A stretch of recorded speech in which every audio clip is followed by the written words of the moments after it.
Jadi telah disebutkan sebelumnya untuk tingkat pencahayaan juga ini terdiri dari beberapa tingkat. Jadi di samping perlu diketahui tampak warna suatu lampu, perlu dipergunakan juga satu indeks yang menyatakan apakah warna objek tampak alami apabila diberi cahaya lampu tersebut. Nilai maksimum secara teoritis dari indeks renderasi warna adalah 100. Untuk aplikasi ada 4 kelompok renderasi warna yang dipakai. Jadi untuk dua tabel ini dapat ditemukan di SNI 030575 tahun 2001 tentang pencahayaan buatan. Nah, secara lengkapnya dapat dilihat di SNI berikut ini. Jadi untuk kelompok renderasi warna ada 4, ya, dimulai dari rentang di atas 85 dan yang keempat ini di bawah 40. Kemudian untuk tabel sebelah kanan ini menunjukkan contoh harga renderasi warna dan temperatur warnanya. Jadi untuk fluorescent standar ada white dan cool daylight. Nah, ini untuk temperatur warnanya satuannya dalam Kelvin. Jadi yang white ini temperaturnya lebih rendah dibandingkan cool daylight. Kemudian juga ada fluorescent super yang dibedakan menjadi 6, ada warm white, cool daylight, merkuri tekanan tinggi, natrium tekanan rendah, dan halida metal. Nah, ini untuk penggunaannya tergantung dari jenis ruangan ataupun jenis bangunan yang akan dipasangi oleh lampu-lampu tersebut. Kemudian dalam SNI 036575 tahun 2001 disebutkan juga tingkat pencahayaan minimum untuk beberapa bangunan. Jadi yang pertama rumah tinggal. Nah, rumah tinggal ini dibedakan jadi teras, ruang tamu, ruang makan, ruang kerja, kamar tidur, kamar mandi, dapur, dan garasi. Jadi untuk teras dan garasi ini untuk luxnya atau tingkat cahayanya ini paling rendah. Nah, namun untuk ruangan-ruangan yang ada dalam rumah ini untuk pencahayaannya mulai dari 120 hingga 250 lux, di mana kamar mandi dan dapur ini butuh tingkat pencahayaan yang paling tinggi. Jadi untuk kelompok renderasi warnanya dapat dilihat pada slide sebelumnya. Kemudian untuk bangunan yang kedua yaitu perkantoran. Nah, perkantoran ini dibedakan jadi beberapa bangunan juga. Ada ruang direktur, ruang kerja, ruang komputer, ruang rapat, ruang gambar, ruang arsip, dan ruang gudang arsip. Dimana untuk yang paling rendah itu terdapat di dalam ruang arsip, dimana biasanya atau gudang arsip, dimana pada gudang arsip ini biasanya hanya untuk menyimpan arsip saja dan tidak banyak orang berkegiatan dalam gudang arsip ini. Nah, jadi yang paling tinggi ini di ruang gambar, karena biasanya di ruang gambar ini butuh pencahayaan setempat pada meja gambarnya. Jadi untuk pencahayaannya lebih tinggi. Rata-rata yaitu berada di antara 300 hingga 350 lux. Di mana untuk tingkat pencahayaan pada perkantoran ini cukup tinggi agar dapat memudahkan kegiatan dalam perkantoran tersebut. Jadi untuk ruang komputer ini menggunakan armatur berkisi untuk mencegah silau akibat pantulan layar monitor.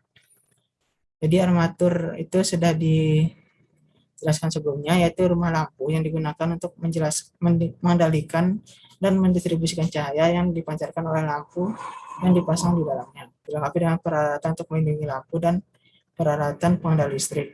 Nah, biasanya dalam satu armatur itu terdiri dari berapa buah bola lampu. Selanjutnya untuk yang ketiga yaitu lembaga pendidikan. Lembaga pendidikan ini mirip dengan ruang kantor, jadi butuhkan pencahayaan yang paling rendah itu di kantin itu sebesar 200 lux. Kemudian untuk ruang kelas dan perpustakaan ini 300. Kemudian ruang kelas 350. Di lab ini butuh pencahayaan cukup tinggi yaitu 500 lux. Nah, di mana ruang gambar ini juga membutuhkan tingkat pencahayaan paling tinggi yaitu sebesar 750 lux. Selanjutnya yang keempat yaitu untuk hotel dan restoran, di mana hotel dan restoran ini untuk tingkat pencahayaan yang dibutuhkan ini rata-rata cukup rendah. Di mana untuk lobby dan koridor ini sangat rendah, itu sebesar 100 lux saja. Di mana pencahayaan pada yang vertikal sangat penting untuk menciptakan suasana atau kesan ruang yang baik. Nah, untuk ballroom atau ruang sidang ini ternyata tingkat pencahayaannya tidak terlalu tinggi, yaitu hanya sebesar 300 lux. Dan untuk sistem pencahayaannya dirancang untuk menciptakan suasana yang sesuai. Sistem pengendalian switching dan dimming dapat digunakan untuk memperoleh berbagai efek pencahayaan. Selanjutnya untuk kamar tidur, yaitu cukup rendah, hanya 150. Selanjutnya untuk kamar tidur, yaitu cukup rendah, di mana tingkat pencahayaannya hanya 150 lux. karena diperlukan lampu tambahan pada bagian kepala tempat tidur dan cermin. Jadi jika pernah dilihat pada satu bangunan atau satu kamar hotel, jadi untuk lampu di kamar hotel itu terdiri dari berbagai macam lampu. Jadi ada lampu utama, biasanya ada lampu khusus tidur, ada juga lampu meja, dan juga di cermin biasanya terdapat lampu juga. Selanjutnya untuk bangunan kelima itu rumah sakit atau balai pengobatan. Nah, untuk laboratorium ini sama seperti pendidikan tadi sebesar 500 lux. Nah, kemudian untuk di ruang operasi dan ruang bersalin ini, gunakan pencahayaan setempat pada tempat diperlukan. Di mana pada ruang operasi atau ruang bersalin terdapat sebuah lampu yang benar-benar menyoroti atau menerangi bagian atau bed pasien dan dokter yang pada saat itu melakukan kegiatan operasi di ruang tersebut. Selanjutnya yaitu pertokoan dan ruang pamer, di mana terdiri dari berbagai macam ruangan juga, atau terdiri berbagai macam jenis pertokoan. Yang pertama, ruang pamer yang objek berukuran besar, misalnya showroom mobil. Nah, ini penerangannya 500 lux.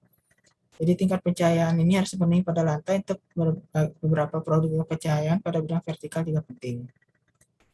Kemudian rata-rata 500 ini yaitu toko perhiasan, arloji, barang kulit sepatu, pakaian, swalayan, ini rata-rata pencahayaan 500 lux. Di mana pada pasar swalayan ini pencahayaan pada bidang vertikal pada rak barang ini dibutuhkan. Kemudian yang cukup rendah ini yaitu toko kue dan makanan, toko buku, alat tulis dan gambar, dan toko alat listrik. Nah, ini tingkat pencahayaannya tidak dibutuhkan yang tinggi.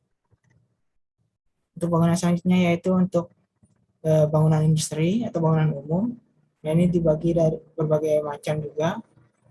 Yang paling rendah itu ruang parkir 50 lux, kemudian gudang ini 100 lux. Untuk pekerjaan kasar 100 hingga 200 lux.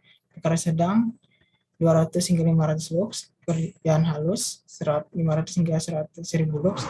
Dan untuk pekerjaan amat halus ini sangat tinggi, untuk tingkat pencahayaan yang dibutuhkan itu mulai dari 1000 hingga 2000 lux. Nah, untuk pemeriksaan warna juga dibutuhkan tingkat pencahayaan yang tinggi sebesar 750 lux.